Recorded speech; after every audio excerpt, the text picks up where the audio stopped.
സർക്കാർ ആശുപത്രിയിലെ ട്രാക്കുളകൾ. പ്രിയമുള്ള പ്രേക്ഷകരെ, ട്രാക്കുള എന്ന നോവലിനെ കുറിച്ച് നമുക്കറിയാം. അയർലൻഡുകാരനായ നോവലിസ്റ്റ് ബ്രാം സ്റ്റോക്കർ 1897 രചിച്ച ഒരു നോവലാണ് ട്രാക്കുള. രക്തദാഹിയായ ട്രാക്കുള, കോട്ടയിൽ ഒറ്റയ്ക്ക് കഴിയുന്ന, മനുഷ്യരക്തം ഊറ്റിക്കുടിക്കുന്ന രക്തദാഹിയായ ട്രാക്കുളയെ കുറിച്ച് നമ്മൾ വായിച്ചിട്ടുണ്ട്.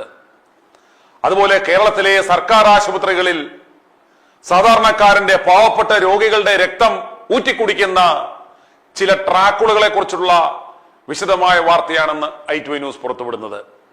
കേരളത്തിൽ ഇറങ്ങിയ സകല പത്രങ്ങളുടെയും ഒന്നാം പേജിലെ ഏറ്റവും പ്രധാനപ്പെട്ട ഒരു വാർത്തയായിരുന്നു നെയ്യാറ്റിങ്കര സർക്കാർ ജനറൽ ആശുപത്രിയിൽ ചികിത്സ കിട്ടാതെ ഒരു ഹൃദ്രോഗി കുഴഞ്ഞു വീണു മരിച്ചു എന്നത്. നമുക്കറിയാം, കേരളത്തിലെ വിവിധ സർക്കാർ ആശുപത്രികളിൽ, അത് പ്രൈമറി ആശുപത്രികൾ തൊട്ട് മെഡിക്കൽ കോളേജ് വരെയുള്ള വിവിധ ആശുപത്രികളിൽ നൂറുകണക്കിന് ആളുകൾ മരിക്കുന്നുണ്ട്. അതിനൊന്നും വലിയ വാർത്താ പ്രാധാന്യം ലഭിക്കാറുമില്ല. എന്നാൽ ഈ അടുത്ത കാലത്ത് സർക്കാർ ആശുപത്രികളിൽ സംഭവിക്കുന്ന ചെറിയ പിഴവുകൾ പോലും വലിയ രീതിയിൽ ഇൻഫ്ലേറ്റ് ചെയ്ത് കാണിക്കുന്നുണ്ട്. സകല മാധ്യമങ്ങളും, കേരളത്തിലെ സകല പ്രധാനപ്പെട്ട പ്രിന്റ്, വിഷ്വൽ, ഡിജിറ്റൽ മാധ്യമങ്ങളെല്ലാം ഇത് ഏറ്റെടുക്കുന്നുണ്ട്. ഇതിന്റെ പിന്നിൽ വലിയൊരു അജണ്ടയുണ്ട്. അത് പിന്നാലെ വരാം. ഇന്ന് നെയ്യാറ്റിൻകരയിലുണ്ടായ ആ മരണത്തിന്റെ വിശദാംശങ്ങൾ ഞാനൊന്ന് ചുരുക്കത്തിലൊന്ന് വിശദീകരിക്കാം. കഴിഞ്ഞ ദിവസം രാത്രി 54-കാരനായ PS രാജേഷ് കുമാർ, ഒരു 12 പണിക്കാരനായ രാജേഷ് കുമാർ, തനിക്കുണ്ടായ ഒരു കലശലായ നെഞ്ചുവേദനയെ തുടർന്ന് ഒരു സഹായിമൊത്ത് നെയ്യാറ്റിൻകര ജനറൽ ആശുപത്രിയിൽ പോകുന്നു. നമുക്കറിയാം, ജനറൽ ആശുപത്രിയിൽ ചെന്ന് കഴിഞ്ഞാൽ ഈവനിങ് OP ആണെങ്കിലും പെട്ടെന്ന് ചെന്ന് ഡോക്ടറെ കാണാൻ പറ്റത്തില്ല. അതിന് നമുക്ക് ആരെയും കുറ്റം പറയാനും പറ്റത്തില്ല. കാരണം വലിയ ക്യൂ കാണും. എല്ലാവരും, ഒരു ചെറിയ ജലദോഷപ്പനി ഉള്ളവൻ പോലും ഏറ്റവും വലിയൊരു മാരക പ്രശ്നമാണ് തനിക്കുള്ളത് എന്ന് പറഞ്ഞാണ് നിൽക്കുന്നത്. അതുകൊണ്ട് തന്നെ ആർക്കും വലിയ പരിഗണനയൊന്നും അവിടെ ലഭിക്കാറില്ല. അങ്ങനെ രാജേഷ് കുമാർ വന്നു, സെക്യൂരിറ്റിയോട് അടക്കം പറഞ്ഞു, എനിക്ക് നെഞ്ചുവേദന സഹിക്കാൻ പറ്റുന്നില്ല എന്ന് പറഞ്ഞപ്പോൾ, സാധാരണഗതിയിൽ നമ്മുടെ ഏറ്റവും വലിയ ശാപം എന്ന് പറയുന്നത് നമ്മുടെ സർക്കാർ ആശുപത്രികളിലോ നമ്മുടെ സ്വകാര്യ ആശുപത്രികളിലെ പോലും നിൽക്കുന്ന സെക്യൂരിറ്റി ജീവനക്കാർക്ക് ഒരു രോഗിയുടെ അവസ്ഥയെ മനസ്സിലാക്കുവാനോ നിർണ്ണയിക്കുവാനോ ഒന്നുമുള്ള ശേഷിയുള്ളവരല്ല. അവർക്ക് അത്തരത്തിലൊന്നും ട്രെയിൻഡ് അല്ല. വളരെ റഫായിട്ട് അവർ പറയും, പോയി അവിടെ നിൽക്കടാ, അല്ലെ പറയും, പോയി ചീട്ടെടുത്തിട്ട് വാ, അതല്ലെങ്കിൽ OP ടിക്കറ്റ് എടുത്തിട്ട് വാ എന്ന് പറഞ്ഞ് വളരെ റഫായിട്ട് ഇവരെ പറഞ്ഞു വിടുകയാണ് ചെയ്യുന്നത്. അന്നേരം അവരുടെ അവസ്ഥയൊന്നും ഇവര് അസസ് ചെയ്യുകയോ ശ്രദ്ധിക്കുകയോ ഒന്നുമില്ല. അങ്ങനെ ഇദ്ദേഹത്തെ ചീട്ടെടുക്കെന്ന് പറഞ്ഞു വിട്ടു. അങ്ങനെ ആ കാത്തു നിൽക്കുന്നതിനിടയ്ക്ക് ഇയാള് കുഴഞ്ഞു വീണു, മരണം സംഭവിക്കുകയും ചെയ്തു. ഇതിനെ തുടർന്ന് വലിയ കോലാഹലങ്ങൾ, ആശുപത്രിയുടെ മുന്നിൽ വലിയ പ്രതിഷേധം നടന്നു. പോലീസ് സന്നാഹങ്ങളെത്തി. ആശുപത്രി അധികൃതർ പറയുന്നു തങ്ങൾ പറ്റാവുന്ന രീതിയിലൊക്കെ ചികിത്സ കൊടുത്തു എന്നൊക്കെ പറയുന്നുണ്ടെങ്കിലും ഇവിടെ വളരെ ഗുരുതരമായ വീഴ്ച ആശുപത്രിയുടെ ഭാഗത്തുനിന്നും ഉണ്ടായിട്ടുണ്ട്. പ്രേക്ഷകർക്ക് ഓർമ്മിക്കുന്നുണ്ടാവും, കഴിഞ്ഞ ആഴ്ച നമ്മളൊരു ഇത്തരം കുഴഞ്ഞു വീണും മരണങ്ങൾ ഇവിടെ ഉണ്ടാകുന്നു. പ്രതിദിനം നൂറുകണക്കിന് മരണങ്ങൾ ഉണ്ടാകുന്നു. അതൊന്നും വാർത്തയാകുന്നില്ല, റിപ്പോർട്ട് ചെയ്യപ്പെടുന്നില്ല, വിവാദങ്ങളാകുന്നില്ല. എന്നാൽ ചില സ്പെസിഫിക് കാര്യങ്ങൾ മാത്രം പർപ്പസ്ഫുള്ളി വിവാദങ്ങളാക്കുന്നു. അതിന്റെ പിന്നിൽ ലക്ഷ്യങ്ങളുണ്ടെന്ന് പറഞ്ഞു. അത് പിന്നാലെ വരാം, അതിന്റെ ലക്ഷ്യങ്ങളെ കുറിച്ച്. അന്നേരം ഇത്തരം വാർത്ത വന്നത് നിങ്ങളുടെ എല്ലാം ശ്രദ്ധയിൽ പെട്ട് കാണും. അങ്ങനെ ആ മരണം, രാജേഷ് കുമാറിന്റെ മരണം വലിയ വിവാദമായി. അതിനെ തുടർന്ന് ആരോഗ്യവകുപ്പ് മന്ത്രി ഒരു അന്വേഷണം പ്രഖ്യാപിച്ചിട്ടുണ്ട്. ഞാൻ വീണ്ടും ആ പോയിന്റിലേക്ക് വരുന്നു. കഴിഞ്ഞ ആഴ്ച ഇത്തരത്തിലുള്ള കുഴഞ്ഞു വീണ് മരണങ്ങൾ ഉണ്ടാവാതിരിക്കുവാൻ, അതിനെ പരമാവധി നമുക്ക് തടയുവാൻ പറ്റും, പ്രൊവൈഡഡ് ഇത്തരത്തിലുള്ള ഹാർട്ട് ഫെയിലിയറുകൾ ഉണ്ടായി, ഹൃദയം നിലച്ച്, ശ്വാസോച്ഛ്വാസം നിലച്ച് വീഴുമ്പോൾ അവർക്ക് അടിയന്തരമായി ഒരു CPR നൽകുവാൻ സാധിച്ചു കഴിഞ്ഞാൽ ഒരു 50% പേഷ്യന്റിനെയും നമുക്ക് മരണത്തിൽ നിന്നും തിരികെ കൊണ്ടുവരാമെന്ന ലക്ഷ്യത്തോടു കൂടിയാണ് നമ്മൾ ഇപ്രകാരം ഒരു പദ്ധതി നമ്മൾ ആരംഭിച്ചത്. അതിനുള്ള ക്രമീകരണങ്ങളെല്ലാം ഞങ്ങൾ പല സ്ഥലങ്ങളിലായി നടത്തി വരുന്നു. അതിനിടയ്ക്കാണ് ഇന്നലെയുള്ള ഈ മരണവും.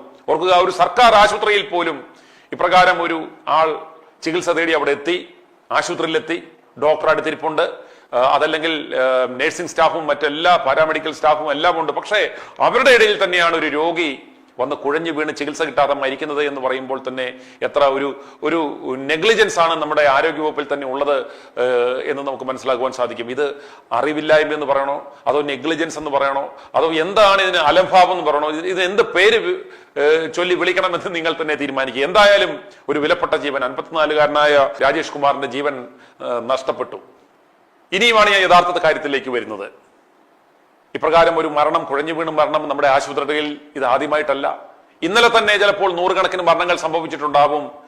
എന്തുകൊണ്ട് ഇപ്രകാരത്തിലുള്ള ചില മരണങ്ങൾ വാർത്തയാകുന്നു എന്നുള്ളതാണ് നമ്മൾ ഇന്ന് ചർച്ചയ്ക്കെടുക്കുന്നത്. പ്രിയപ്പെട്ട പ്രേക്ഷകർ ശ്രദ്ധിച്ച് കാണും, കേരളത്തിലുള്ള പ്രധാനപ്പെട്ട സകല സ്വകാര്യ മേഖലയിലെ ആശുപത്രികളും ഇന്ന് ബഹുരാഷ്ട്ര കുത്തകകളുടെ കയ്യിലേക്ക്, ബ്ലാക്ക് സ്റ്റോൺ ഉൾപ്പെടെയുള്ള കുത്തകകളുടെ കയ്യിലേക്ക് വന്നിരിക്കുകയാണ്. കുറഞ്ഞത് 22,000 കോടി രൂപയുടെ കച്ചവടം ഇവിടെ ഉറപ്പിച്ചു കഴിഞ്ഞു. ഇവർ പ്രധാനപ്പെട്ട കോടികളുടെ ടേൺ ഓവറുള്ള, പ്രതിമാസം കോടികൾ ടേൺ ഓവറുള്ള സകല സ്വകാര്യ സ്ഥാപനങ്ങളും ഇവരുടെ കൈക്കലാക്കി. ഇതുപോലെ ലാഭകരമായി പ്രവർത്തിക്കുന്ന സഭയുടെ കയ്യിലുള്ളത് മാത്രം ഇവർക്ക് ലഭിച്ചിട്ടില്ല. ഒരുപക്ഷെ സഭയും ഇവർക്ക് കൊടുത്ത് ഇത്തരം കഷ്ടപ്പാടിനൊന്നും വയ്യ, അടങ്കലിയന്മാർക്ക് കൊടുത്തേക്കാം എന്ന് കരുതുവാനുള്ള സാധ്യതകൾ നമുക്ക് തള്ളിക്കളയുവാൻ സാധിക്കത്തില്ല. അങ്ങനെ ഇന്ന് കേരളത്തിൽ ഏറ്റവും ലാഭകരമായി പോകുന്ന കച്ചവടം എന്ന് പറയുന്നത് ആശുപത്രി കച്ചവടമാണ്. ഇതിനൊരു സീസൺ ഇല്ല. ഏത് സീസൺ വന്നാലും ഇവിടെ പേഷ്യന്റിനെ ധാരാളമായി ലഭിക്കും. കേരളത്തിന്റെ ഓരോ ജില്ലകളിലും ഒരു 1000 ബെഡ് മെഡിക്കൽ കോളേജുകൾ ഇനിയും വന്നാൽ പോലും അവയെല്ലാം സ്വകാര്യ മേഖലയിൽ വന്നു കഴിഞ്ഞാൽ അവയെല്ലാം ലാഭകരമായി ഓടാനുള്ള ഒരു പേഷ്യന്റ് ലോഡ് കേരളത്തിൽ ഉണ്ട് എന്നാണ് ഒരു മാർക്കറ്റ് സർവേ നടത്തിയപ്പോൾ കഴിഞ്ഞിടെ മനസ്സിലാക്കുവാൻ സാധിച്ചത്. പ്രേക്ഷകർക്കറിയാം, എനിക്കും ഈ മേഖലയിൽ വളരെ ദീർഘവർഷത്തെ പരിചയമുള്ള ഒരു ആളാണ്. എന്നാൽ അതുകൊണ്ട് തന്നെ വളരെ ആധികാരികമായി ഈ വിഷയത്തെക്കുറിച്ച് എനിക്ക് സംസാരിക്കാൻ പറ്റുമെന്ന കാര്യത്തിൽ യാതൊരു സംശയവും വേണ്ട. നമ്മൾ വീണ്ടും നമ്മുടെ വിഷയത്തിലേക്ക് വരുന്നു. എന്തുകൊണ്ടാണ് ഇത്തരത്തിലുള്ള കുഴഞ്ഞു വീണു മരണങ്ങൾ പത്രങ്ങൾ വലിയ വാർത്തയാക്കുന്നത്? യാതൊരു സംശയവും വേണ്ട, നമ്മുടെ സർക്കാർ സംവിധാനങ്ങളിൽ വളരെയേറെ കുറവുകളുണ്ട്, പോരായ്മകളുണ്ട്. വളരെ മിടുമിടുക്കന്മാരായ ഡോക്ടർമാർ എല്ലാ വിഭാഗത്തിലുമുണ്ട്, പ്രത്യേകിച്ച് കാർഡിയോളജിയിൽ അടക്കമുണ്ട്. ഇതിൽ നല്ലൊരു ശതമാനവും നിങ്ങൾ മനസ്സിലാക്കുക, ഇവർ സർക്കാർ മേഖലയിൽ വർക്ക് ചെയ്യുന്നുണ്ട് എങ്കിലും പ്രത്യേകിച്ച് കാർഡിയോളജി വിഭാഗത്തിൽ ഇവർ സർക്കാർ ആശുപത്രികളിൽ വർക്ക് ചെയ്യുന്നുണ്ടെങ്കിൽ സ്വകാര്യ ആശുപത്രികളിൽ ഇവർക്ക് ഇതിന്റെ 10 ടൈംസ് സാലറി കൊടുത്ത് ആളുകൾ എടുക്കാനുണ്ടെങ്കിൽ പോലും ഇവർ പോകാതെ നിൽക്കുന്നതിന്റെ രഹസ്യം എന്ന് പറയുന്നത് സ്റ്റെന്റ് അടക്കമുള്ള ഡിവൈസുകളുടെ ലക്ഷങ്ങൾ വരുന്ന കിമ്പളം ഇവർക്ക് പ്രതിമാസം ലഭിക്കും എന്നതുകൊണ്ടാണ്. അത് മാത്രമല്ല, സർക്കാർ ആശുപത്രികളിൽ വരുന്ന ഇത്തരം പേഷ്യന്റിനെ ഡൈവേർട്ട് ചെയ്ത് കൊടുത്താൽ അതിനെ മെഡിക്കൽ ടൈംസ് അതിന് പറയുന്ന ഓമനപ്പേരെന്ന് പറയുന്നത് റെഫർ ചെയ്യുക എന്നാണ്. തങ്ങളുടെ അടുത്ത് വരുന്ന അല്ലെങ്കിൽ തങ്ങൾക്ക് ചികിത്സിക്കാവുന്ന ഹൃദ്രോഗികളെ റെഫർ ചെയ്ത് കൊടുത്തു കഴിഞ്ഞാൽ ഇത്തരം ഡോക്ടർമാർക്ക് പ്രതിദിനം ലഭിക്കുന്നത് ലക്ഷങ്ങളാണ്. ഞാനൊരു ഉദാഹരണം പറയാം. ഒരു സർക്കാർ ആശുപത്രിയിൽ ഇരിക്കുന്ന, ജനറൽ ആശുപത്രിയിൽ ഇരിക്കുന്ന ഒരു ഡോക്ടറുടെ അടുത്ത്, അത് കാർഡിയോളജിസ്റ്റ് ആവണമെന്നില്ല, ഒരു വലിയ കാഷ്വാലിറ്റിയിൽ ഇരിക്കുന്ന ഒരു CMO ആയിക്കോട്ടെ, ഒരു കാഷ്വാലിറ്റി CMOയുടെ അടുത്ത് ഒരു രോഗി വരികയാണ്, സാർ എനിക്ക് ചെസ്റ്റ് പെയിൻ ആണ്, എന്റെ നെഞ്ചിന് വേദന എടുക്കുന്നു, അല്ലെ എന്റെ പുറം കട്ട് കഴിക്കുന്നു, അതല്ലെങ്കിൽ ഈ ഹൃദ്രോഗവുമായി ബന്ധപ്പെട്ട എന്തെങ്കിലും സിംറ്റമുമായി വന്നാൽ അവർ ഉള്ളിൽ ചിരിക്കും. ഉടൻ തന്നെ അവർക്കൊരു ECG ടെസ്റ്റോ ഡ്രോപ്പ് അയ്യോ കൊടുത്തു കഴിഞ്ഞാൽ അത് പോസിറ്റീവായി ECGക്കകത്ത് വേരിയേഷൻ ഉണ്ടെന്ന് കണ്ടു കഴിഞ്ഞാൽ ഉടൻ തന്നെ ഇവർ ചെയ്യുന്നത് അപകടകരമാണ്. നിങ്ങൾക്കറിയാമല്ലോ, ഇത് സർക്കാർ ആശുപത്രിയാണ്, ഇത് ഉടനെ ഒന്നും നമുക്ക് ചെയ്യാൻ പറ്റത്തില്ല, നിങ്ങളെ ഞാൻ ഹയർ സെന്ററിലേക്ക് നമുക്ക് റെഫർ ചെയ്യാം. മറ്റ് സർക്കാർ ആശുപത്രികളിലേക്ക് ചെന്ന് കഴിഞ്ഞാൽ സന്ധ്യാസമയത്തും ചെന്നാൽ അവിടെ ആള് കാണത്തില്ല, ഇത് പെട്ടെന്ന് ചെയ്യണം. അതുകൊണ്ട് ഏറ്റവും അടുത്തുള്ള ഇയാൾക്ക് കട്ട്സ് കിട്ടുന്ന അല്ലെ ഇയാൾക്ക് ടൈപ്പുള്ള ഏതെങ്കിലും ഒരു സ്വകാര്യ ആശുപത്രിയുടെ പേര് പറയും, ഇന്ന ആശുപത്രിയിൽ പോകും, ഞാൻ വിളിച്ചു പറഞ്ഞേക്കാം, നിങ്ങൾക്ക് പരമാവധി ഡിസ്കൗണ്ട് ചെയ്തു തരും എന്ന് പറഞ്ഞ് ഈ പേഷ്യന്റിനെ പറഞ്ഞ് വിശ്വസിപ്പിക്കും. ഒരു പേഷ്യന്റിനെ സംബന്ധിച്ചിടത്തോളം ഡോക്ടറാണ് അവരുടെ ദൈവം. അന്നേരം ഇപ്രകാരം ഒരു ഡോക്ടർ പറഞ്ഞാൽ അവർ ദൈവവചനം പോലെ കേട്ട് ആ ആശുപത്രിയിലേക്ക് ഈ മരണവെപ്രാളപ്പെടുന്ന ഈ രോഗിയെ കൊണ്ട് അവരങ്ങോട്ട് പായും. ഉടൻ തന്നെ ഈ ഡോക്ടർ അവിടെ മെസ്സേജ് കൊടുക്കും, രാജേഷ് കുമാർ 54 വയസ്സ്, acute MI, prospect for angioplasty or surgery. ഇത്രയും മെസ്സേജ് കൊടുത്താൽ മതി. ഈ രോഗിയെ ആശുപത്രിയിൽ ഉടൻ ചെന്ന് കഴിഞ്ഞാൽ അറിയാം, സ്വകാര്യ ആശുപത്രികൾ വളരെ ഉത്സാഹപൂർവ്വം ഇദ്ദേഹത്തെ ആൻജിയോഗ്രാം ചെയ്യും. ആൻജിയോഗ്രാം ചെയ്ത് ബ്ലോക്ക് ഉണ്ടെന്ന് കണ്ടു കഴിഞ്ഞാൽ ഉടൻ തന്നെ അയാളോട് പറയും, നമുക്ക് അടിയന്തരമായി ഇത് ആൻജിയോപ്ലാസ്റ്റി ചെയ്യണം, അല്ലെങ്കിൽ ഏത് നിമിഷവും അപകടം സംഭവിക്കാം, മരണം സംഭവിക്കാം. തങ്ങളുടെ കൂടപ്പുറപ്പ് അല്ലെ അപ്പൻ അമ്മ മക്കൾ ഏത് നിമിഷവും മരിക്കും, അതുണ്ടാകാതിരിക്കണമെങ്കിൽ എത്രയും പെട്ടെന്ന് ആൻജിയോപ്ലാസ്റ്റിയോ ബൈപ്പാസോ ചെയ്യണമെന്ന് പറഞ്ഞാൽ ആരും സമ്മതിച്ചു പോകില്ലേ? അവരുടെ കയ്യിൽ പണമില്ലെങ്കിൽ പോലും അവർ പറയും ഞങ്ങൾ എങ്ങനെയും പണം ഉണ്ടാക്കാം, എത്ര രൂപ വേണമെങ്കിലും തരാം, പക്ഷേ ജീവൻ രക്ഷിക്കണം ഡോക്ടർ എന്ന് പറയുന്ന ഒരു അവസ്ഥ ഇവർ ഉണ്ടാക്കും. അപ്രകാരം മണിക്കൂറുകൾക്കുള്ളിൽ തന്നെ ആൻജിയോപ്ലാസ്റ്റിയോ ബൈപ്പാസ് സർജറിയോ നടക്കും. ആൻജിയോപ്ലാസ്റ്റിയോ ബൈപ്പാസ് സർജറിയോ നടന്ന് 24 മണിക്കൂറിനുള്ളിൽ സർക്കാർ ആശുപത്രിയിലെയോ സ്വകാര്യ ആശുപത്രിയിലെയോ ഏത് ഡോക്ടറാണോ ഈ പേഷ്യന്റിനെ അങ്ങോട്ട് റെഫർ ചെയ്തത് അവർക്ക് ഏറ്റവും കുറഞ്ഞത് ഒരു ബ്ലോക്ക് ആണെങ്കിൽ 10,000 രൂപ, അതിന്റെ മേളിലേക്ക് എത്രയാണോ അതിനനുസരിച്ച് ഇവർക്ക് കട്ട്സ് കിട്ടും. അന്നേരം ഈ കട്ട്സ് കിട്ടുന്നതിന് വേണ്ടിയാണ് പലപ്പോഴും ഈ വരുന്ന രോഗികളെ ചികിത്സിക്കാൻ പറ്റുമെങ്കിൽ പോലും ഈ ആശുപത്രിയിലെ ഡോക്ടർമാർ അവരെ ചികിത്സിക്കില്ല, അവര് റിസ്ക് എടുക്കത്തില്ല. അവരോട് പറയും ഇവിടെ അതില്ല ഇതില്ല, അല്ലെങ്കിൽ കാത്തലാബ് ടെക്നീഷ്യൻ ഇല്ല, അല്ലെങ്കിൽ സ്റ്റെന്റ് അവൈലബിൾ അല്ല, പല റീസൺ പറഞ്ഞ് ഇവരെ തട്ടി വിടും. അവർക്ക് യാതൊരു പണിയും ചെയ്യാതെ 10,000 അല്ലെങ്കിൽ ലക്ഷങ്ങൾ കട്ട്സായി കിട്ടും. ഇതുപോലെ എത്ര പേർ സർക്കാർ ആശുപത്രികളുടെ OPയിൽ പ്രതിദിനം വരുമെന്ന് നിങ്ങൾ ആലോചിക്കുക. അന്നേരം ഇപ്രകാരം ഇതുകൊണ്ടാണ് ഈ സർക്കാർ ആശുപത്രിയിൽ വരുന്ന രോഗികൾ ശ്രദ്ധിക്കുക, നിങ്ങളെ റെഫർ ചെയ്യുന്നുണ്ടെങ്കിൽ, നിങ്ങളെ തട്ടിക്കളിക്കുന്നുണ്ടെങ്കിൽ എന്ന അർത്ഥം എന്ന് പറയുന്നത് കട്ട്സ് കിട്ടാൻ വേണ്ടിയാണ്. അതുപോലെ തന്നെ ഇതിനകത്ത് വേറൊരു ഒത്തുകളിയുണ്ട്. കാത്തലാബ് ടെക്നീഷ്യന്മാരെയും ഈ സ്വകാര്യ ആശുപത്രികളിലെ PROമാർ ചെന്ന് വേണ്ട പോലെ കാണും. സർക്കാർ ആശുപത്രികളിലെ കാത്തലാബ് ഓപ്പറേറ്റർമാർക്ക് 25,000 50,000 രൂപ വീതം ഇവർക്ക് കൈക്കൂലി കൊടുക്കും. അപ്രകാരം ചെയ്യുമ്പോൾ ഇവർ എന്ത് ചെയ്യും? ഇത്തരം സാഹചര്യങ്ങളിൽ അവർ കാത്തലാബ് കേടാക്കും, കാത്തലാബ് പ്രവർത്തന രഹിതമാക്കും. അപ്രകാരം ചെയ്തു കഴിഞ്ഞാലും അവിടെ ആൻജിയോപ്ലാസ്റ്റി നടക്കില്ല. അങ്ങനെ വന്നു കഴിഞ്ഞാൽ ഈ രോഗികളെ ഇവർക്ക് കട്ട്സ് കിട്ടുന്ന സ്ഥലങ്ങളിലേക്ക് റെഫർ ചെയ്യാം. അന്നേരം ഈ ആശുപത്രിയിലെ ടെക്നീഷ്യൻസിനെ വരെ ഉപയോഗിച്ച് ഇത്തരത്തിലുള്ള പണി ചെയ്യും. അതുപോലെ തന്നെ മറ്റൊരു കാര്യം കൂടി നമുക്ക് മനസ്സിലാക്കേണ്ടതായിട്ടുണ്ട്.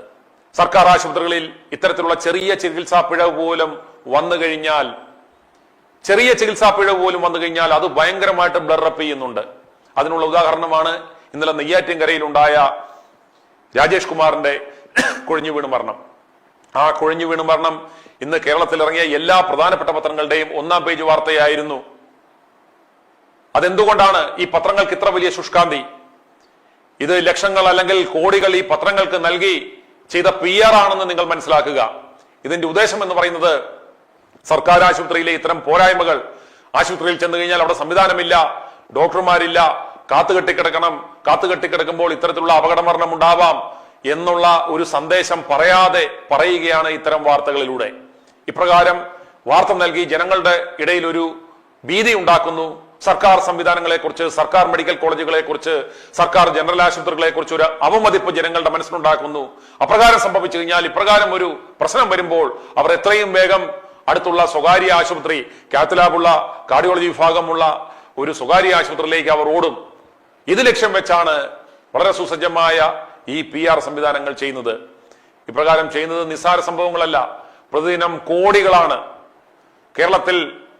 കേരളത്തിലുള്ള എല്ലാ കാത്തലാബുള്ള ആശുപത്രികളുടെയും ഒരു വരുമാനം, ഏറ്റവും വലിയ പ്രോഫിറ്റ് മേക്കിംഗ് യൂണിറ്റ് എന്ന് പറയുന്നത് ഒരു ആശുപത്രിയെ സംബന്ധിച്ചിടത്തോളം കാർഡിയോളജി വിഭാഗമാണ്.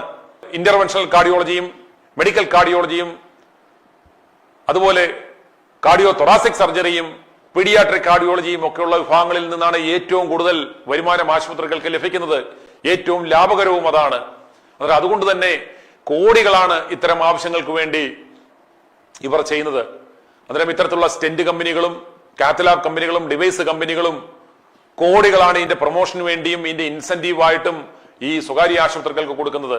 കാരണം പരമാവധി ഹൃദ്രോഗികളെ സ്വകാര്യ ആശുപത്രികളിലേക്ക് പമ്പ് ചെയ്യുക, അതിനെ പരമാവധി ആൻജിയോപ്ലാസ്റ്റി ആക്കുക, അല്ലെങ്കിൽ ബൈപ്പാസ് സർജറി ആക്കുക, ഇതാണ് അവരുടെ ലക്ഷ്യം.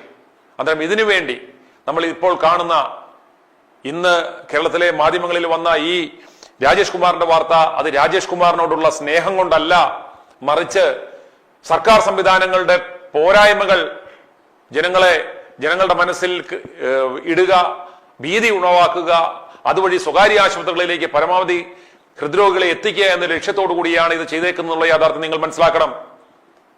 ഇതൊരൊറ്റ മാധ്യമങ്ങളും പറയില്ല, കാരണം അവർക്ക് കോടികളുടെ പരസ്യങ്ങൾ ലഭിക്കുന്നുണ്ട്. പിന്നെ ഞാനിത് പറയുന്നത് ഊഹാപോഹം പറയുന്നതല്ല, കൃത്യമായി ഇത് ചെയ്ത് പരിചയമുള്ള ഒരാളെന്ന നിലയ്ക്കാണ് ഞാനിത് പറയുന്നത്. ഇപ്രകാരമുള്ള ഈ പണി വേണ്ട എന്ന് വെച്ച് വെറുത്തു മാറിയതാണ് ഈ പ്രൊഫഷണലിൽ നിന്നും ഞാൻ. അതുകൊണ്ട് എന്റെ അനുഭവങ്ങളുടെ പശ്ചാത്തലത്തിലാണ് ഞാൻ ഇത് പ്രേക്ഷകരുമായി ഈ വിലപ്പെട്ട അറിവ് പങ്കുവെക്കുന്നത്. അതുകൊണ്ട് നിങ്ങൾ രണ്ട് കാര്യങ്ങൾ മനസ്സിലാക്കണം. സ്വകാര്യ ആശുപത്രികളിൽ ചെല്ലുമ്പോൾ അവിടെ ഇരിക്കുന്ന ഈ ട്രാക്കുളുകളെ പോലുള്ള ഈ വേതാളങ്ങൾ മനുഷ്യരക്തം ഊറ്റി കുടിക്കാനിരിക്കുന്നവന്മാർക്ക് യാതൊരു മനസാക്ഷിയുമില്ല. കട്സ് കിട്ടാൻ വേണ്ടി, സ്വകാര്യ ആശുപത്രികളുടെ കട്സ് കിട്ടാൻ വേണ്ടി സർക്കാർ ആശുപത്രികളിൽ വരുന്ന ഈ പാവപ്പെട്ട രോഗികളെ ഇവന്മാർ റെഫർ ചെയ്യുകയാണ്. നിങ്ങൾ റെഫർ ചെയ്യപ്പെടുകയാണ്. ഏതെങ്കിലും ഒരു പർട്ടിക്കുലർ ഡോക്ടർ ഏതെങ്കിലും ഒരു ആശുപത്രിയിലേക്കോ ഏതെങ്കിലും ഒരു സ്പെസിഫിക് ഡോക്ടറെയോ റെക്കമെൻഡ് ചെയ്യുന്നുണ്ടെങ്കിൽ നിങ്ങൾ മനസ്സിലാക്കുക, ഇത് റെഫർ ചെയ്യുകയാണ്. ഈ റെഫർ ചെയ്യുന്നതിന് ഇദ്ദേഹത്തിന് 10,000 ലക്ഷങ്ങൾ കട്സ് കിട്ടും. നിങ്ങളെ അവിടെ കൊണ്ടുപോയി ഒരു ബൈപ്പാസ് സർജറിയോ ആൻജിയോപ്ലാസ്റ്റിയോ ചെയ്താൽ ഇയാൾക്ക് അതിന്റെ കമ്മീഷൻ കിട്ടുന്നതിന് വേണ്ടിയാണെന്ന് നിങ്ങൾ മനസ്സിലാക്കുക. അതുപോലെ സർക്കാരിനും ഇതൊക്കെ സ്ക്രൂട്ടനൈസ് ചെയ്യാനുള്ള ഒരു സംവിധാനങ്ങൾ ഇവിടെ വേണം. ഈ സ്റ്റെന്റിനെ കുറിച്ചുള്ള വലിയ തട്ടിപ്പുകൾ തോന്നുന്ന പടിക്ക് വില ചാർജ് ചെയ്യുകയൊക്കെ ചെയ്തപ്പോൾ ഇത് വലിയ വിവാദമായപ്പോൾ ഇതിനൊക്കെ ഒരു ഏകീകൃത നിരക്ക് നിശ്ചയിക്കുമെന്നൊക്കെ പറഞ്ഞെങ്കിലും ഇതൊന്നും നടക്കുന്നില്ല. തോന്നുന്ന പടിയാണ് ഓരോ ആശുപത്രിയും ഓരോ തരം സ്റ്റെന്റുകൾക്ക് വിലയിടുന്നത്. ഓരോ തരം സർജറികൾക്കും അവർക്ക് തോന്നുന്ന വിലയാണ്. മെഡിക്കൽ എസ്റ്റാബ്ലിഷ്മെന്റ് ബിൽ പാസ്സാക്കിയിട്ടുണ്ടെങ്കിലും കേരളത്തിലുള്ള ഒരൊറ്റ ആശുപത്രികളിൽ പോലും ഇത് യാഥാർത്ഥ്യമാക്കിയിട്ടില്ല. കാരണം സ്വകാര്യ ആശുപത്രി മാനേജ്മെന്റ് ഈ സർക്കാരുകൾക്ക് കൊണ്ട് കോടികൾ കൊടുക്കും. അവരോട് പറയും യാതൊരു കാരണവശാലും മെഡിക്കൽ എസ്റ്റാബ്ലിഷ്മെന്റ് ബിൽ നടപ്പിലാക്കരുത്. അതിനായി കോടികൾ ഇവർക്ക് കൈക്കൂലി കൊടുത്തുകൊണ്ടിരിക്കുകയാണ്. പക്ഷെ അവിടെയും ഇതുകൊണ്ട് ബുദ്ധിമുട്ടുന്നത് കേരളത്തിലെ പാവപ്പെട്ട രോഗികളാണ്. അതുകൊണ്ട് എങ്ങനെയും കേരളത്തിലെ സർക്കാർ ആരോഗ്യ മേഖലയെ തകർക്കുക എന്ന ലക്ഷ്യത്തോടു കൂടിയാണ് ഈ സ്വകാര്യ മൾട്ടിനാഷണൽ മാഫിയകൾ പ്രവർത്തിക്കുന്നത്. ആയിരക്കണക്കിന് കോടികൾ ഇൻവെസ്റ്റ്മെന്റ് ചെയ്ത് കേരളത്തിലെ പ്രധാനപ്പെട്ട സ്വകാര്യ ആശുപത്രികൾ ഇവർ കൈക്കലാക്കുന്നതിന്റെ ലക്ഷ്യം എന്ന് പറയുന്നത് ഇതിന്റെ ലാഭസാധ്യത മനസ്സിലാക്കി മാത്രമാണ്. അവിടെ ലാഭം വർദ്ധിക്കണമെങ്കിൽ കേരളത്തിൽ നല്ല നിലയിൽ പ്രവർത്തിക്കുന്ന മെഡിക്കൽ കോളേജുകളും താലൂക്ക് ആശുപത്രികളും ജനറൽ ആശുപത്രികളും എല്ലാം തകർക്കപ്പെടണം. അതിനെക്കുറിച്ച് ജനങ്ങൾക്ക് അവമതിപ്പുണ്ടാവണം. അന്നേരം അതിനുള്ള ഒരു ഓർഗനൈസ്ഡ് എഫേർട്ട് ഇവിടെ നടക്കുന്നുണ്ട് എന്ന് നമ്മൾ മനസ്സിലാക്കണം. ഇതിന് ഈ സർക്കാർ സംവിധാനത്തിൽ ഇരിക്കുന്ന ഈ ട്രാക്കുളകളും വഴിമരുന്നിട്ട് കൊടുക്കുന്നുണ്ട് എന്ന യാഥാർത്ഥ്യം മനസ്സിലാക്കുമ്പോഴാണ് ഇവന്മാരൊക്കെ മനുഷ്യന്മാരാണോ എന്ന് നമ്മൾ ചിന്തിച്ചു പോകുന്നത്. അതുകൊണ്ട് തന്നെ യാതൊരു മനസാക്ഷിയുമില്ലാത്ത ഒരു മൃഗങ്ങളാണ് പല സ്ഥലങ്ങളിലും ഇരിക്കുന്നത് എന്ന് നിങ്ങൾ മനസ്സിലാക്കണം.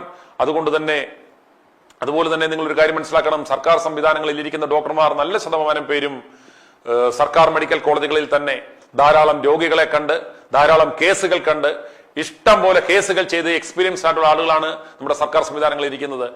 എന്നാൽ ഈ സ്വകാര്യ മെഡിക്കൽ കോളേജുകളിൽ നിന്ന് ഇറങ്ങുന്നവരെ സംബന്ധിച്ചിടത്തോളം നിങ്ങൾക്കറിയാം, രോഗികളെ കണ്ടിട്ടില്ല, കേസുകൾ കണ്ടിട്ടില്ല, പ്രോപ്പർ സർജറികൾ ചെയ്തിട്ടില്ല. ഈ ഏജന്റുമാർ കൊണ്ടുവരുന്ന ഡെമ്മി സാധനങ്ങൾ എക്സാമിന് കയറുന്നതിന് മുമ്പ് ഒന്ന് പാൽപ്പേറ്റ് ചെയ്ത് നോക്കി മാത്രം പരിചയമുള്ള കേസുകൾ പോലും കണ്ടിട്ടില്ലാത്ത തരത്തിലുള്ള ആളുകളാണ് ഈ ഡോക്ടർമാരെന്നും പറഞ്ഞ് പല സ്ഥലങ്ങളിലും വന്നിരിക്കുന്നത് എന്നുള്ള യാഥാർത്ഥ്യം നിങ്ങൾ മനസ്സിലാക്കണം. അതുകൊണ്ട് തന്നെ നമ്മുടെ സർക്കാർ സർവീസിലുള്ള മിടുക്കന്മാരായ ഡോക്ടർമാർക്ക് അവിടെ ജോലി ചെയ്യുവാനുള്ള എല്ലാ അവസരവും സർക്കാർ ഉണ്ടാക്കി കൊടുക്കണം. അവരൊന്നും യാതൊരു കാരണവശാലും സർക്കാർ ഇൻസ്റ്റിറ്റ്യൂഷൻസ് വിട്ട് പോകുന്ന ഒരു അവസരം ഉണ്ടാക്കി കൊടുക്കരുത്. അതുപോലെ തന്നെ ഓരോ ഡോക്ടർമാർക്കും അവർ പഠിച്ച ഇൻസ്റ്റിറ്റ്യൂഷന്റെ പേര് അവരുടെ ബോർഡിനോടൊപ്പം വെക്കാനായിട്ടുള്ള ഒരു നിയമം ഇവിടെ വരണം. ഇല്ലെങ്കിൽ ഈ ആളെ കൊല്ലികൾ നമ്മുടെ പാവപ്പെട്ട ജനങ്ങളെ കൊല്ലുമെന്ന കാര്യത്തിൽ യാതൊരു സംശയവും വേണ്ട. ഈ രോഗികളെ കണ്ടുപിടിക്കാത്ത ഈ കൊല്ലം അസീസിയെ പോലൊക്കെയുള്ള സ്ഥലങ്ങളിൽ നിന്നൊക്കെ വരുന്ന ഡോക്ടർമാരാണെന്നുണ്ടെങ്കിൽ ജനങ്ങൾ ജാഗരൂകരാകണം. അതുകൊണ്ട് കൃത്യമായിട്ടും ഇരിക്കുന്ന ഡോക്ടർമാരുടെ ഇവർ എവിടെ പഠിച്ചിറങ്ങിയതാണ്, സർക്കാർ സംവിധാനങ്ങളിൽ സർക്കാർ മെഡിക്കൽ കോളേജിൽ പഠിച്ചിറങ്ങിയാണെങ്കിൽ നിങ്ങൾക്ക് അവരെ വിശ്വസിക്കാം. ഈ സ്വാശ്രയ മെഡിക്കൽ കോളേജുകളിൽ ആളില്ലാത്ത പേഷ്യന്റിനെ കണ്ടിട്ടില്ലാത്ത സ്ഥലങ്ങളിൽ നിന്നും വരുന്നവന്മാർ ഇവർ പേരിന്റെ മുമ്പിൽ ഡോക്ടറുണ്ടെന്നും MBBS ഉണ്ടെന്ന് കണ്ടാൽ ശ്രദ്ധിക്കണം. ഇവർ എവിടെ പഠിച്ചു എന്ന് നിങ്ങൾ ബോധ്യമാക്കിയ ശേഷം മാത്രമേ ഇവരുടെ അടുത്ത് പോകാവൂ എന്ന കാര്യം കൂടി പ്രിയപ്പെട്ട പ്രേക്ഷകരെ ഞങ്ങൾ ഓർമ്മിപ്പിക്കുകയാണ്. i2i News, an eye for truth. i2i News subscribe ചെയ്തിട്ടില്ലാത്തവർ ഇപ്പോൾ തന്നെ സബ്സ്ക്രൈബ് ചെയ്യുക. നോട്ടിഫിക്കേഷൻ ലഭിക്കുവാൻ ബെൽ ബട്ടണും അമർത്തുക.